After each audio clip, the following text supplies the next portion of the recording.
Pas vetëm një ditë ulje, çmimi i karburanteve është rritur sërish në vend.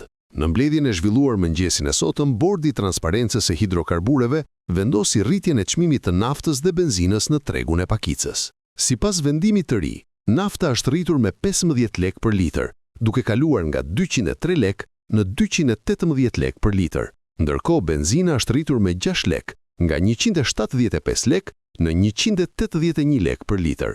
Vendimi vjen vetëm një ditë pasi Bordi kishte ulur çmimet e karburanteve. Ulja e mëparshme kishte shkaktuar reagime nga importuesit e naftës, të cilët pretenduan se përllogaritjet ishin bërë gabim dhe se çmimet e vendosura ishin nën kosto. Sipas tyre, nëse vendimi nuk do të rishikohej, kompanitë do të përballeshin me humbje të mëdha dhe mund të detyroheshin të pezullonin furnizimin e tregut. Ndërkohë, sipas vendimit të fundit të Bordit të Transparencës, çmimet e reja janë: nafta 218 lek për litër dhe benzina 181 lek për litër.